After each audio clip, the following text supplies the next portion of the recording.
உங்கள் குடும்பத்தில் இருக்கவங்க எல்லாரும் நிம்மதியாக இருக்க தினமும் நான் சொல்கிற இந்த அற்புதமான விஷயத்த கார்த்திகை மாதம் முழுவதும் செய்யுங்க. நல்லதே உங்களுக்கு நடக்கும். கார் அப்படின்னா மேகம். கார்த்திகை மாதம் என்றால் மேகம் மழை பொழியும் மாதம். கார்த்திகை மாதத்துல ஒவ்வொரு நாளும் ரொம்ப விசேஷமான நாள் தான்.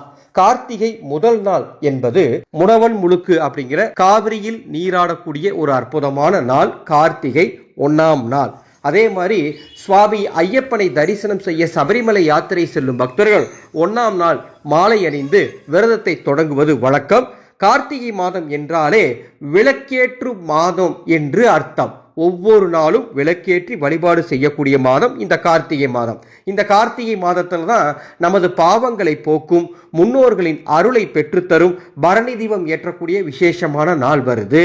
அதே மாதிரி கார்த்திகை தீப திருநாள் கார்த்திகை பெண்களை வணங்கும் விதமாகவும், ஈசன் ஜோதி ரூபமாக காட்சி தந்த அற்புதமான நாளை போற்றும் விதமாகவும் இந்த கார்த்திகை தீபம் நமது இல்லத்தில் ஏற்றுவார்கள்.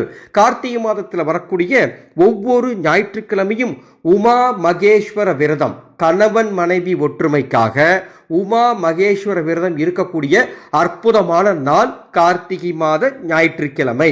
அதே போல கார்த்திகை மாதத்தில் வரக்கூடிய ஒவ்வொரு திங்கட்கிழமையும் சோமவார விரதம் இருந்து ஈசனை வணங்க உகந்த நாளாக இருக்கின்றது. கார்த்திகை மாதத்துல நம்ம குடும்பத்துக்கு நல்லது நடக்க, நம்ம குடும்பத்தை தேடி அனைத்து தெய்வ தேவதைகளும் ஓடி வர தினமும் நான் சொல்ற இந்த விஷயத்தை பண்ணுங்க. என்னன்னா, உங்க வீட்டின் நிலைவாசலுக்கு வெளியே இருபுறமும் தீபம் ஏற்றி வையுங்கள். மண் விளக்கு 2 வாங்கிக்கோங்க.